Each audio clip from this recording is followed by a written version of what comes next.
as long as you have life, there is hope. You can begin again as long as you're still alive.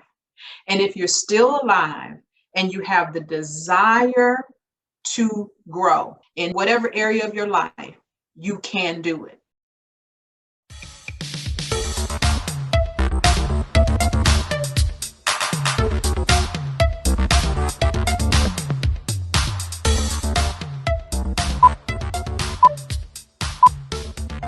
Hello. Once again, this is another episode of Life Chat with Viv and Bill. This week, we're still talking about finances. And yes, we have an amazing guest, Lisa Baker, who will be going more in depth. But first, she will introduce herself and tell us all about her and what she does. Lisa? Good afternoon. Thank you for having me. I am really pleased to be here talking about a topic that's near and dear to my heart, finances. I am a retired person. I worked in the financial services industry for over 25 years. And I think it's significant to say that I'm 54 years old, just to indicate that I have retired much earlier than what most people would think of as retirement age. I have started my own coaching practice where I teach people specifically in the area of finances how to grow their finances. And grow is get out of debt, retain more income, organize your assets, and walk in wealth. Wow. Thank you. That sounds so good. I'm glad you clarified your age, because when you said you were retired, I'm like, she looks like she's in high school. So, as just to our audience, as you look at her, she doesn't even look her stated age, but that's to be debated. Thank you. You need to see the license, right, Vilma? Yes. Yeah. No, I need to see a birth certificate. Oh, okay. Okay. I appreciate that. And in fact, most people will tell me that I look younger than I am, but this June, if the Lord allows me to see June 13th, I will in fact be 55 years old. And again, I tell people that only because of the fact that I did retire from corporate America. I was a senior executive in corporate America. I was the senior vice president and general manager for eBay credit program within Synchrony. And the importance of my age is just that to communicate to people that retirement is not an age. We often say, oh, I'm going to retire at 65, or I'm going to retire at 70 or 68, whatever that number may be. But it's not an age. It really is a financial number. When you have enough invested, saved, that you can pay yourself what you want to earn from whenever you retire until the time when you leave this earth, you can retire. So it's about reaching the financial number that allows you to provide for yourself. Okay, very good. And you said that before I could ask you that question, but I I just want our audience to realize and recognize how qualified our guest is with what she is about to share with us.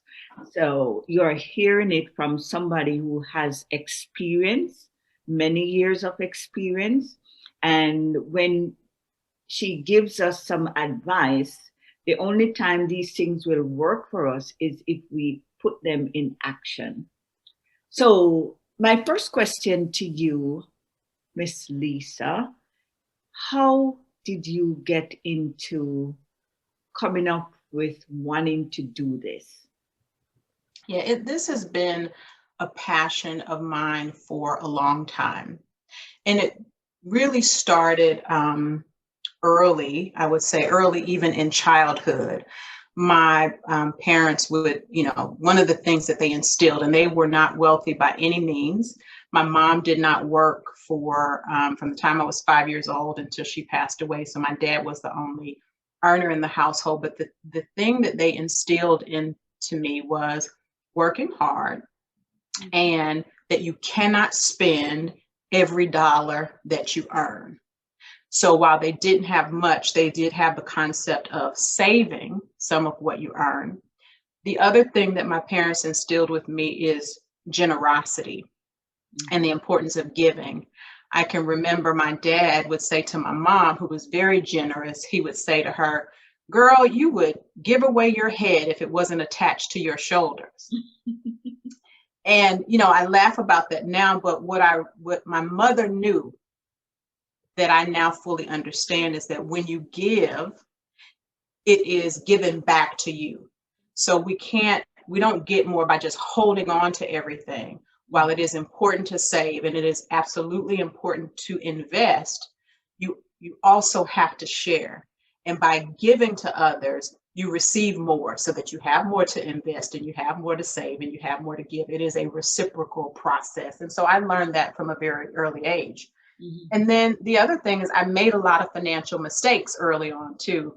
And one of the things that I pride myself on is never making the same mistake twice. And so learning from it and growing through those mistakes and adapting so that you improve and transform your financial life. Oh, that is awesome. Were your parents Jamaican?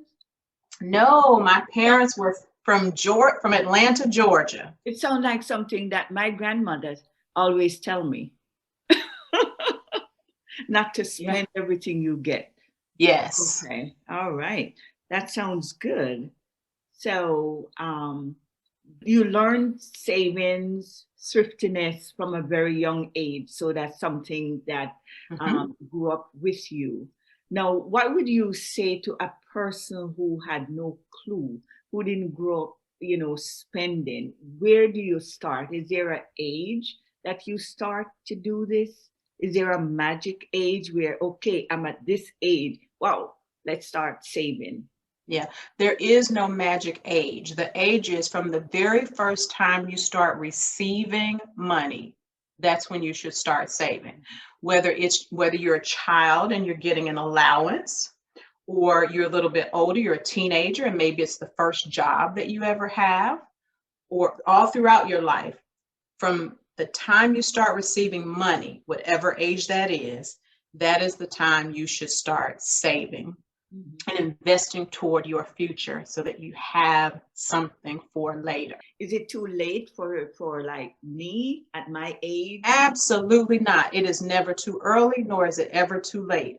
The good news is this: the earlier you start, that means the more time you have for your investments to grow. So the earlier, the better. But it's never too late, because I will tell you that I started in earnest. Now, I've always tried to save and tried to live below my means, because I learned that lesson early on. But because I also made poor financial decisions along the way, I lost what I had saved. And so I had to start over again, not once, not twice, a few times I had to begin again. And so I would say from 2014, when I really got serious and earnest for, the final time about being a good steward over my income, until 2021, I was able to save, invest, and make enough money from my investments that I could retire. So that's a very short period of time, relatively. So you can begin at any age. It is never too late. So what gave you the motivation? Because you said that you lost not once, not twice, not three times, but this is the fourth time that you're in right now. What gave you that determination and motivation to continue? Because some people would stop at two, and saying, "Oh, it's not working out for me." What gave you that motivation to say, "I'm going to push forward, I'm going to continue"? Mm-hmm. So there are a couple of things. I would tell you that the most important, though, was I had a promise from God and a mandate from God. That's the most important thing. God told me in 2001, through a dream that I had, about being debt-free, to become 100% debt-free so that I would be free to give. Mm-hmm. And that dream, that promise from God, kept driving me forward. The other thing that drove me forward is I would say it's my own determination, but even in that, it's a gift from God, right? This hope that I have that things don't have to remain the way they are, that we can make a decision to change and go forward in a better way. So it doesn't matter what has happened in the past. You learn from that, adapt, use what you've learned, use those adaptations to grow and do better in the future. And so the combination of those things pushed me forward to where I said, listen, I know I can turn this around. I know how to save. I'm going to get help where I need it. So I, pulled in others who are more savvy financially than I was at the time to help me to get to where I am today, where now I have the opportunity to coach others on growing their finances, to teach them how to find ways to save, and just as importantly, ways to increase their income so that they can move ahead faster. Wow.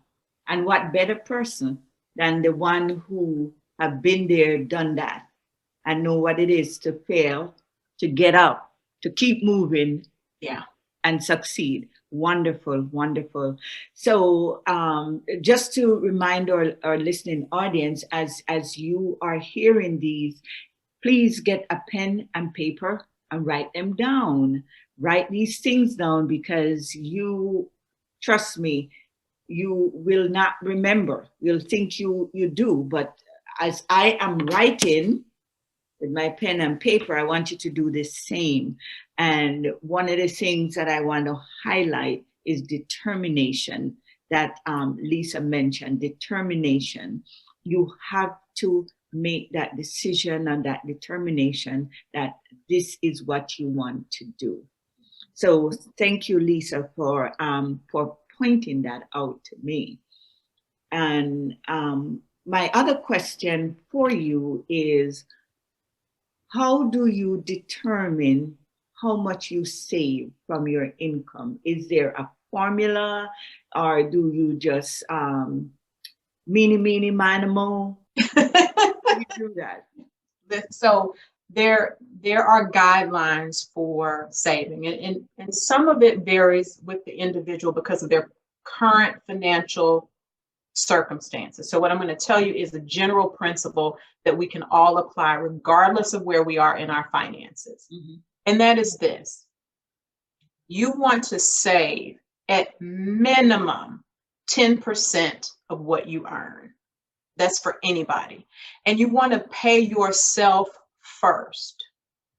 Before you pay any bills, before you pay any creditors, pay yourself. Now, for those of us like me who are Christian and believe in tithing, I would tell you to do it this way. 10% off the top goes to God. That's your tithes. The second 10% comes to you. That's for your savings. That means you now have 80% of your income left. And with that, you budget for everything else that you need. That's where you budget for your offerings. That's how you pay your rent, your mortgage, your car. That's how you save for other things that you may want to do, to take that vacation that you want, or to buy that thing that you've been wanting to buy. You budget for that within the 80% that you have left. So the principle is this: you don't save what's left after you spend. Instead, you spend what's left after you have saved. And it's that shift that moves us from being, sending all of our money out the door and not keeping any of it. You have to keep some of what you make. That's my parents' principles. You can't spend everything that you earn. That's good. What you're saying, because a lot of people don't think about that, of saving it right after you take up the 10th to God, like you said, to put that 10% first, and to, you say pay yourself, because sometimes we don't think about of it as paying ourselves. We're thinking, oh gosh, we got to put this in savings, we don't have enough. And we always thinking of it as a negative standpoint versus a positive standpoint. But I like that word of paying yourself first, because that put a positive twist on that, way of looking at it. Mhm. Instead of saying, oh, we got to put that in savings. Maybe I put 5% this week, or maybe I put away. They like put away 5%, or just put $10 away, or whatever it may be. And I know you're not saying that, some people, they don't have 10%. They can't do 10%. So what would you say to those individuals who can't do 10%? See, I would say that you can do 10% because you had money that came into your hands, Mhm. right? Take 10% of what came into your hands and save it, period. It's not negotiable. Pay yourself first, and if you can, make it automatic. It's that mindset shift because we say that to ourselves. I've said that, oh, I can't afford to save this week, save this month. If you earned anything, you can afford to save. The shift is that what happens is when you pay yourself first, take care of home first, that may mean that you don't have enough to do some other things. And that has to be okay because you prioritize your own well-being. Great, great. I love that because one of the things that I notice is sometimes we would tend to spend the money off before we get it. It has Yes. to be a pivot where, Yes. your old thinking has to go through the window. Yes, Like, we are transformed by renewing our minds. And right. if you're going to become wealthy, Mm-hmm. it requires first that you change your thinking. I had to change my thinking about a number of things. One of the mindset shifts we have to make is from consumer to investor. A consumer is one who takes their money, they spend it on things that have very little value to begin with, and the value of those things depreciate or become less over time. Mm-hmm. That's a consumer. An investor, however, spends their money on things that have value at the beginning and that value appreciates or becomes more over time. So we have to shift from consuming to investing. Mm-hmm. That's one of those shifts. And paying yourself first is the mindset of an investor. I'm going to invest in myself before I make anybody else wealthy. Take care of yourself first so that you have something for the future. That's one of those shifts that we need to make. Mm-hmm. Being willing to delay gratification, meaning that you have to put some things off for later. Doesn't mean you won't ever be able to do them, but you decide what's most important to me right now. What's going to get me closer to the goal that I have for myself now? So that may mean that the vacation has to wait till next year. You may not be able to do it this year because it's more important for you to invest, or it's more important for you to get out of debt first. Mm-hmm. That's another shift that we may need to make if we're going to become wealthy. Owning things that are of value as opposed to spending all our money on clothes, shoes, cars, things that don't have any real value. So, with those individuals who are saying, okay, I'm living hand to mouth, and I can't even make ends meet. Where would you say those individuals should start? Yeah, so that is, many people are in that situation. In fact, studies would show that up to 76% of Americans are living paycheck to paycheck. Now, that doesn't include the people who live less than paycheck to paycheck, because some people don't even have enough with one paycheck to cover all of their expenses. Mm-hmm. And that's where, Dr. Vilma mentioned earlier, people borrowing on money that they don't even have yet.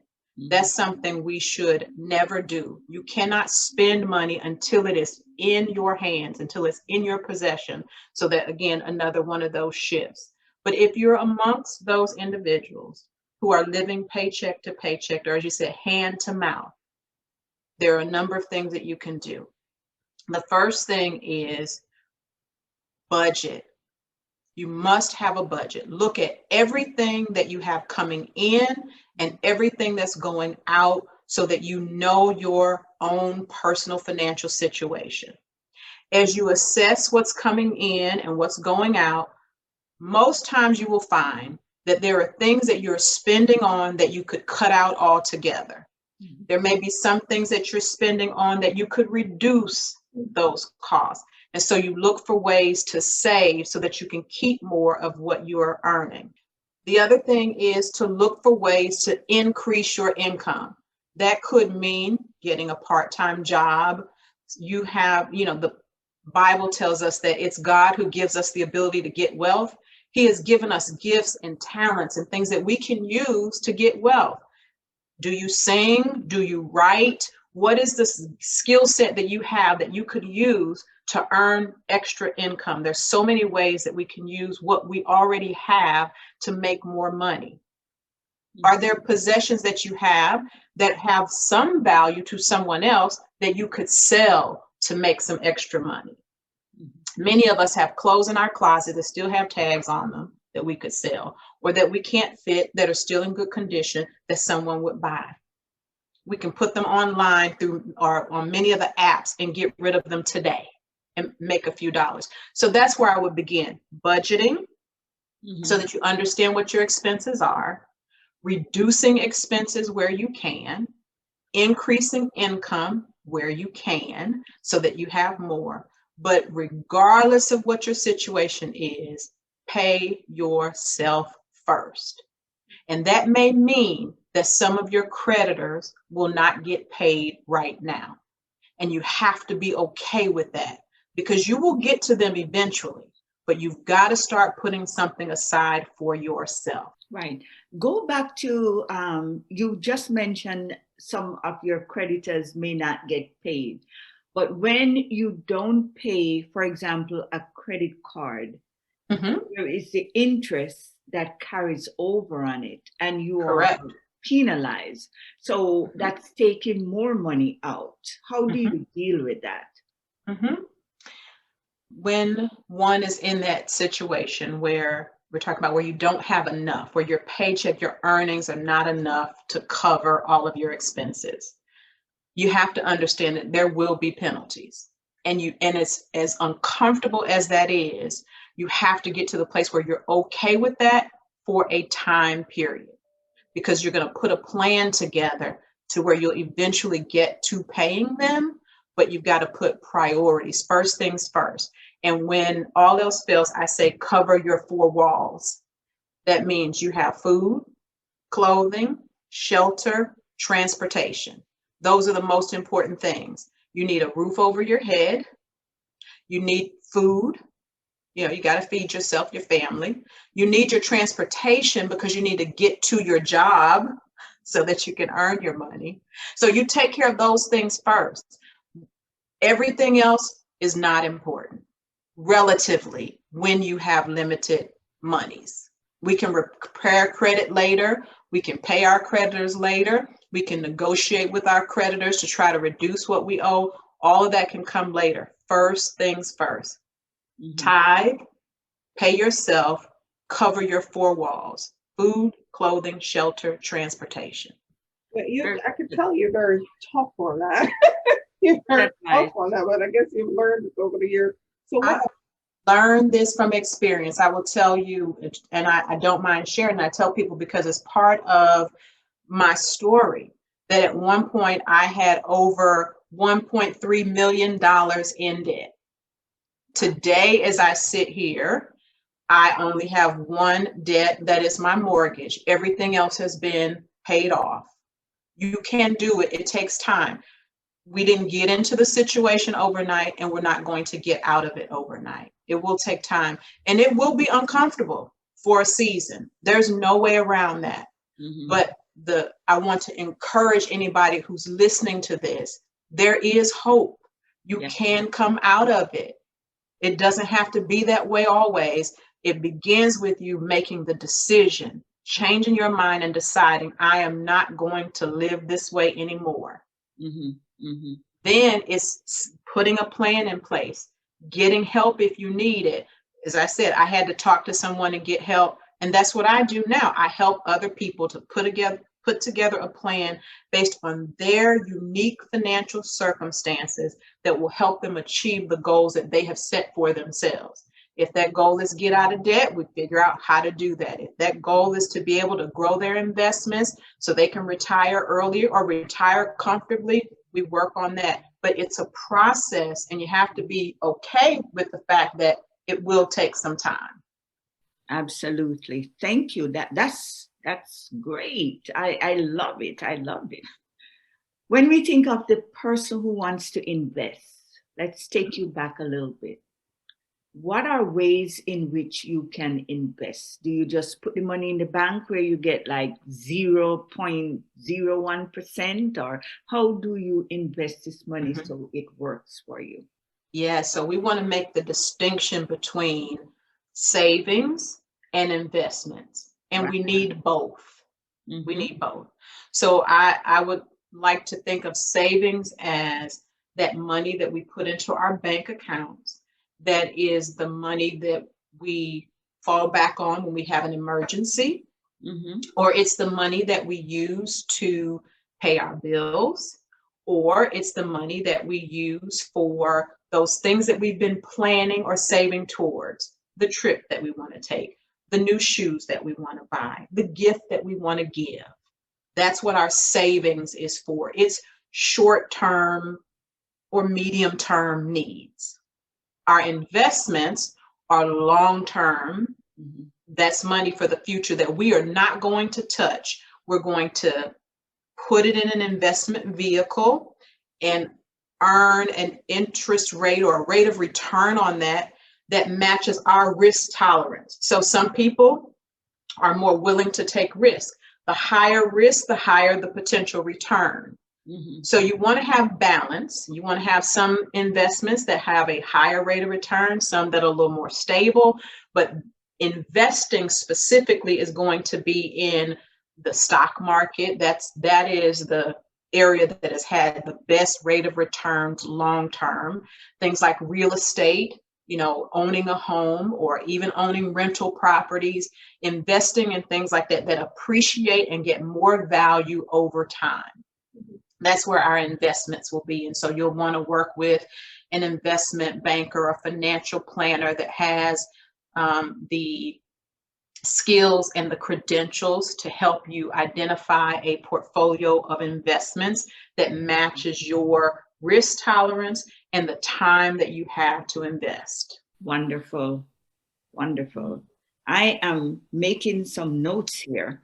And I love that. I love the portfolio, getting somebody to do it, because we don't necessarily, I would not try to manage something like that because that's not my strength. I wasn't trained in it. And a lot of times I think we neglect going out and getting the help that we need, somebody who can show us a better way to do things. And we end up, cheating ourselves. That's right. I mean, listen, if I'm sick, not feeling well, I'm going to go and see a doctor. I have a primary care physician who is skilled at general medicine, and she can assess a number of things.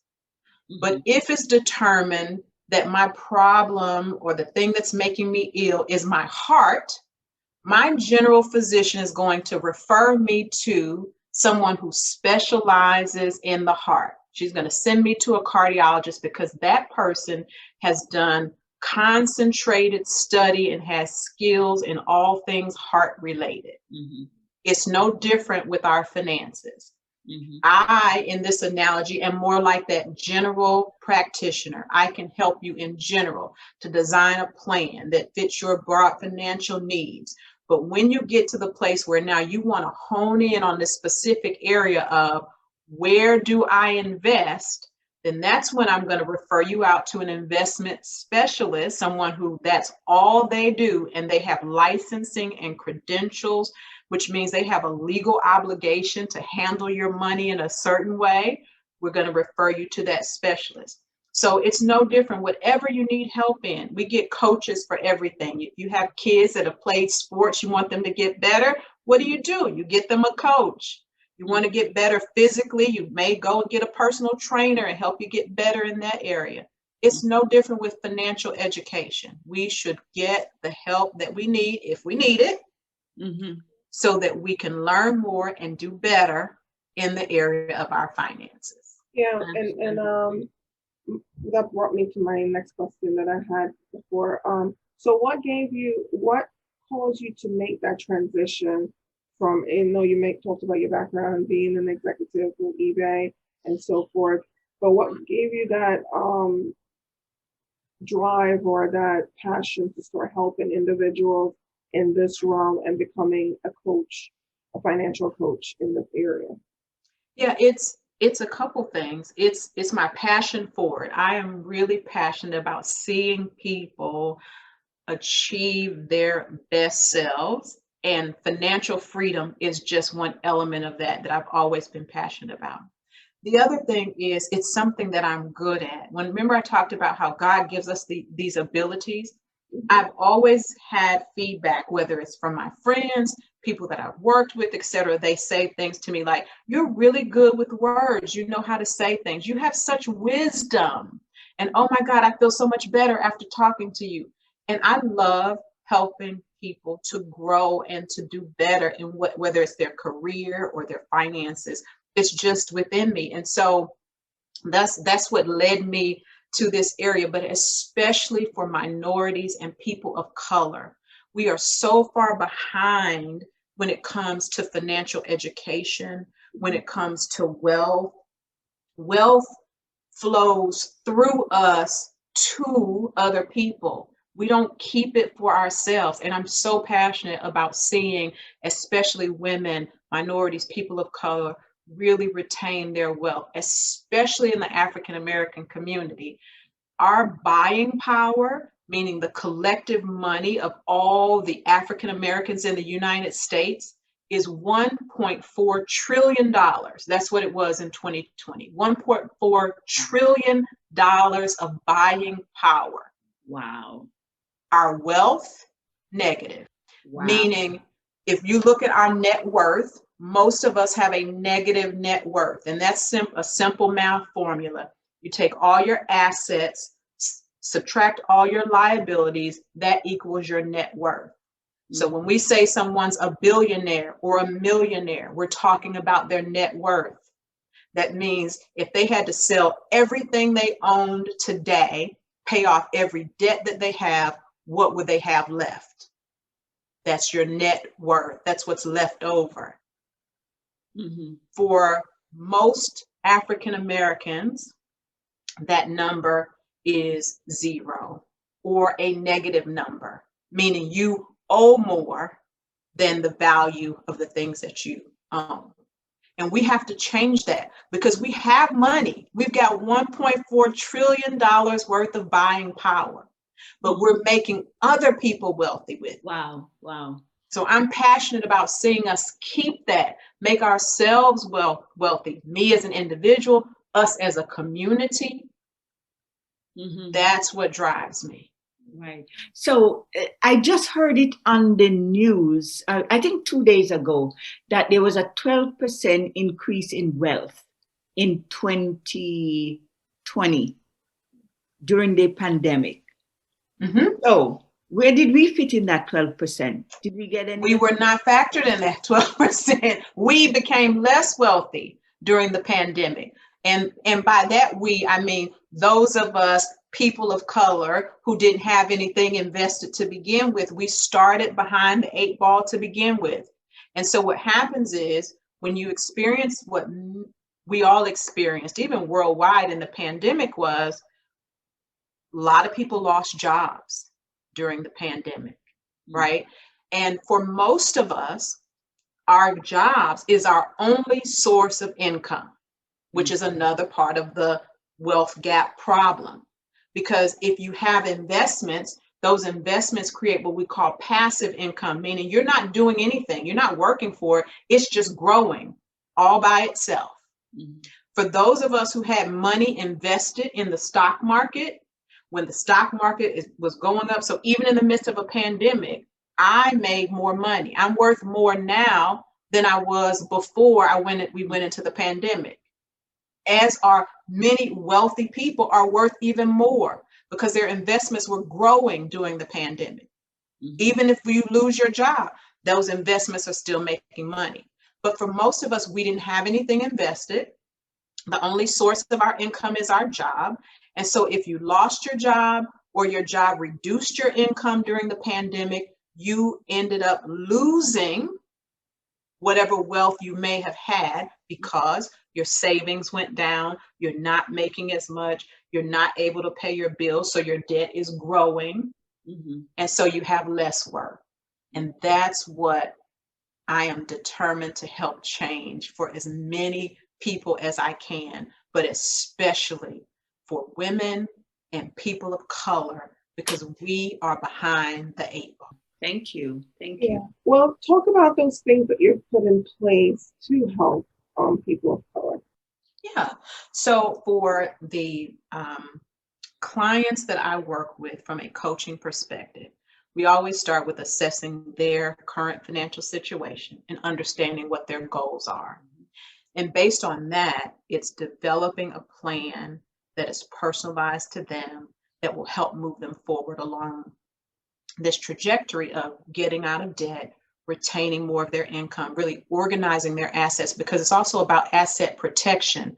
It's not enough to create those assets. You have to protect them and safeguard them so that you will have them into the future. And that's what that piece is about. And then really understanding wealth management principles is the last piece of that.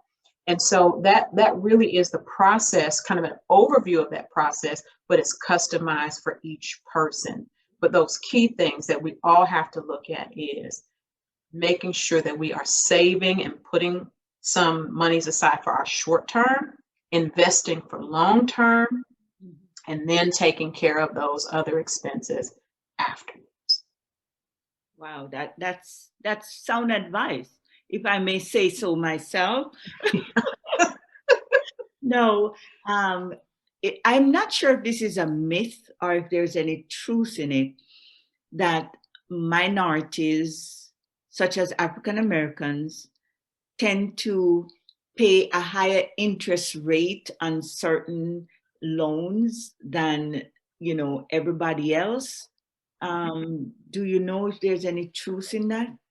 There is some truth in that we tend to pay a higher rate, and that is largely driven by two things. One, it's credit score, because any creditor is going to look at your credit score. And your credit score is a dynamic number. It's changing every day based on a number of factors. But really what it tells a lender is how responsible you are with handling the debt that you have. If you are really good at handling the debt that you have, you're going to have a higher credit score, which says to the lender you're less risky. So that's one factor. The second factor is assets. Do you have enough money saved and invested so that I, as a lender, say, if Lisa were to get into trouble, something happens, and her primary source of income isn't available, does she have something that she could fall back on, which would allow her to still be able to pay me? And if you have limited or no assets and you have a low credit score, you're going to pay a higher rate for things than someone who has more assets and a higher credit score. Okay, I got you. Thanks for that explanation. That makes a whole lot of sense. You have another question, Wilma? I do. I always have questions. Don't get me started. Okay. So, and as we listen to what our guest is saying, these are some good tips, good information. And when we get ready to close, we're going to make sure that you have her information. It also will displayed on the screen so you can see it and contact her. She's a wonderful person to know, and her expertise can only make you better. So as we continue this conversation, Lisa, one of the questions that I want to ask in terms of investing, a number of stocks maybe that you like may be very expensive. Now, how do you get in the game for some of these? Yeah, you can still get in the game, even if you don't have very much to begin with, because a lot of you can buy fractional or partial shares of some stocks, so you don't have to have a full share. You can buy and sell fractional shares of some stocks, so that's one thing. The other thing is that you can build over time, so you can start investing with whatever amount you have today. As your investments grow, or as you have money to put toward it, you can then buy into some of those stocks that may have a higher price than you can afford today. You can get into them over time. That's why I say it's never too late to start. You can start from wherever you are. Mm-hmm. That's good. Looking back on what you have achieved is as a result of being disciplined. Yes. It's as a result of foregoing some things that are pleasurable at the moment, so that you can eventually get to a point where you can have all things pleasurable. That's exactly right.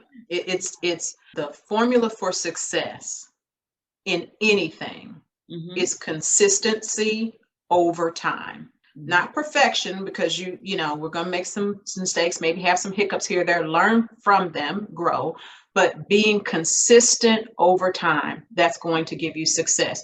So if you consistently save, even if it's just $5 a week, if you do that consistently over time, that $5 becomes 10, 10 becomes 20, 20 becomes 30, and you will start to see it build, but you have to do it consistently. That's the one. And it's work. There's no way around it. It is work, but it's worth it for what you get in the long run. So yes, you discipline yourself. You maybe cut back or limit certain things today, so that you have the freedom to do those things later and without debt. Without debt. And that's what I was going to ask you next about. What about those individuals who have started, which you kind of answered the question, and may have hiccups along the way, like you basically, you 4 times around. And how do you get those people? I know you had that vision from God, and you knew that somehow you had to be debt free in order to give. But how about those individuals that they lost it all on the first try, they lost it all on the second, from the second to the third, or whatever it may be? How do you get them back, being that they didn't have that vision that you had from God? So how do you get them back? I tell you, anyone who has the desire to continue. So if you lose it all, so to speak, right? You lost all your money, you lost your home, these things happen. As long as you have life, there is hope. You can begin again as long as you're still alive. And if you're still alive and you have the desire to grow in your finances, in your career, in your whatever area of your life, you can do it. And that's what I want to encourage someone. You can do it. Will it take work? Absolutely. Is it harder if you made a lot of mistakes and you're deep in debt than it would for somebody who doesn't have as much debt? Absolutely, it is harder. But what it is not is impossible. It absolutely is still possible, no matter where you're starting from. No money, some money, no investments, a little bit of investment. You're young, you're middle age, you're old, doesn't matter. You can begin from wherever you are. And that's the beauty of it. That is the beauty of it. Anyone who has life and the desire can do it. I love that. I love that. So I'm going to add to your portfolio encourager or cheerleader, because because that's so encouraging to the person who is saying, I cannot do it. and we can do all things through Christ who gives us strength. So I really do love it. And I listened to this person, Les Brown, who's a motivational speaker. Yes. And Les Brown says, you gotta be hungry. Yes. So when you said that, I remember, you just have to want it, because if you want it, then you will go after it. You will do the work to go after it. And I would encourage us too to think about the words that we say, because words are powerful. If you say, I can't, then you're in fact correct. You cannot. But if you say, I can, that's better. To say, I will is even better. That's the best. I will do this. And you may not have all of what you need right now, but to say, I will do this. Right? The fact of the matter may be that, you're living paycheck to paycheck today, but you can say, I'm living paycheck to paycheck today, but it will not be that way tomorrow. It won't be that way always. I'm going to turn this around. What we say is so powerful. What advice do you have for that young mother who has children and they want what they see their friends have, and she is trying to save? What's your advice to her of how she can get her children to understand,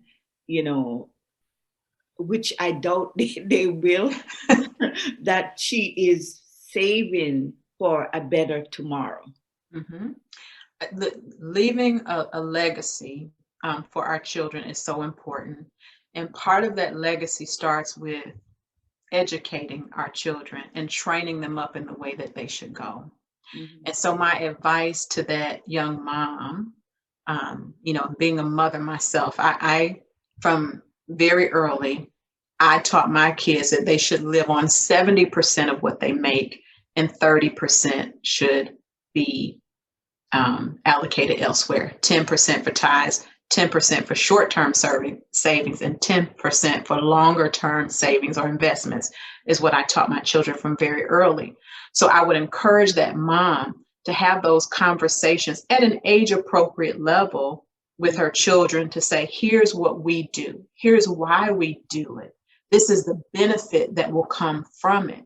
So that, because our kids are observing what we do and they're picking up so much information from the environment around them, and really showing their kids many of the things that we see on TV and movies, what we see with the stars and all that, it's not real. It's not real. Those things we see in the music videos, as an example, a lot of that stuff is rented or it's borrowed and it goes back at the end of the shoot.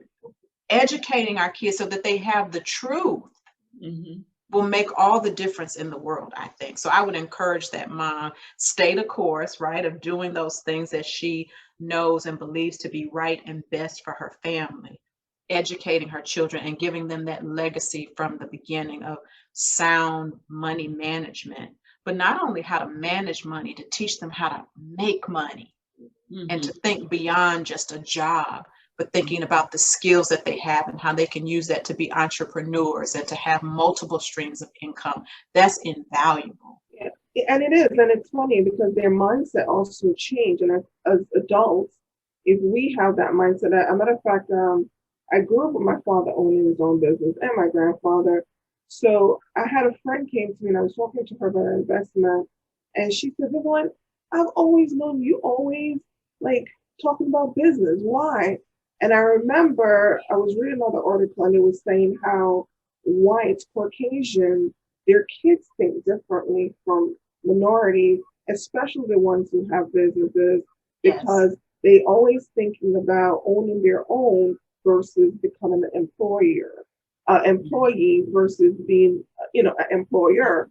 And that's their mindset. So we need to start, like you just said, start changing our mindset and help to empower children to own, to be influencers instead of being influenced and not being a part of that 1.3 trillion? $1.4 trillion that's just going out. Yeah, that is spot on. And noticing, because we as moms, right? We see our kids, we know them better than, almost they know themselves, right? And we see what things they're good at and Right. what their strengths are, and encouraging them in those areas of their strength and their giftedness. So that they have a positive view of themselves, and they know how they can take those strengths and talents that God has uniquely gifted them to create money. Good.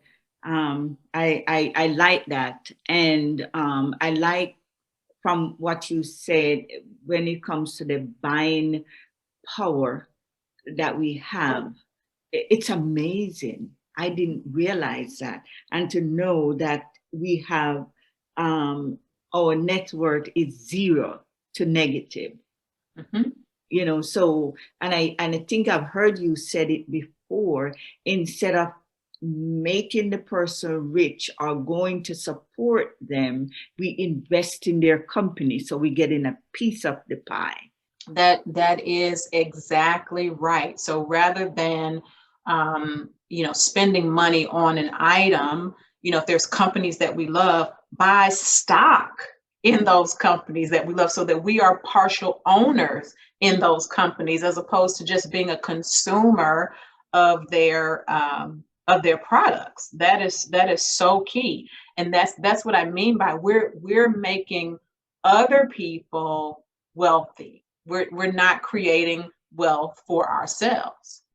Or keeping it keeping it, yes, in the Black community even. And I'll have to double check the facts, but I believe, for example, within the Jewish community, within the Jewish community, $1 circulates within that community about 12 times before it leaves the Jewish community. So meaning they're buying with other businesses, working with others who are of the same faith, right? As opposed to in the Black community, it doesn't even circulate a whole time before it goes out to someone else.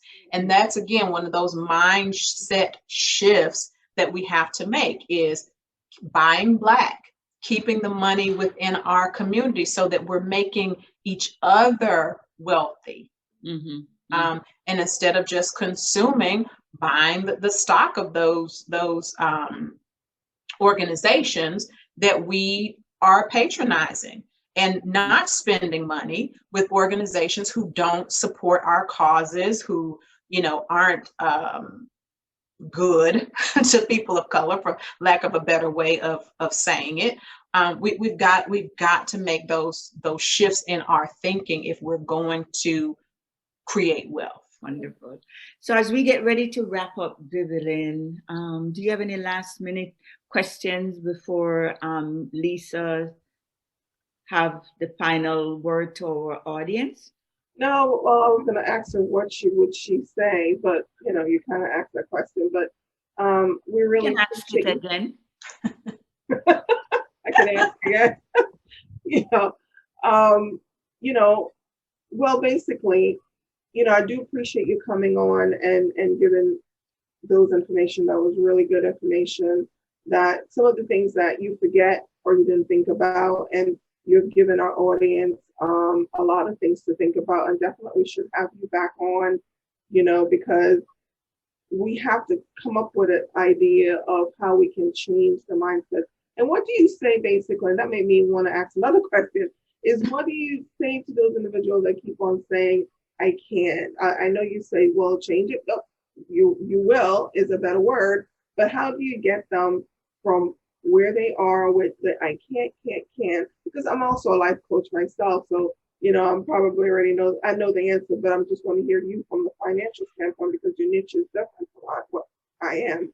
How do you get them from I can to I will, and I'm going to do this with confidence? I think that's where having a coach really helps, Vivian. That's one of the things that as coaches we do, is really to help individuals have or even form a healthy and better vision for their lives, and to encourage them to dream bigger, think bigger, expect more. And if you're in that mode where because of life circumstances, you're feeling pressured and weighed down and you can't see your way out at the moment, I've been in that space, so I understand that. Find someone to help you.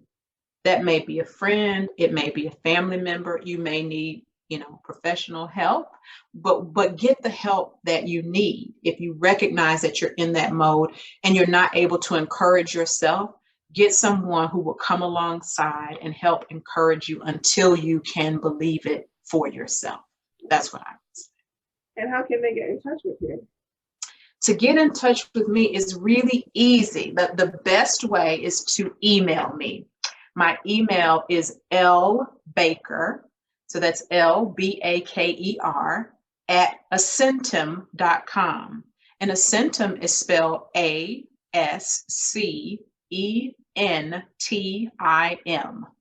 So lbaker@ascentim.com is the best way to reach me. And for anyone who is listening to this podcast and would like to have the support of a financial coach, I am offering, if you email me at lbaker@ascentim.com and indicate that you heard this podcast, then I will send you a link where you can schedule a complimentary 30-minute consultation with me, and we can talk about your financial situation and see if coaching is the right fit for you, or I can give you some general guidelines, because I said I'm really passionate about seeing people move from financial bondage to financial freedom, and from financial freedom to financial wholeness. Wow. And so that is good. So you've heard it. You've heard it. It's going to be complimentary. Just mention Life Chat with Viv and Vil. And guess what? You are in. Okay.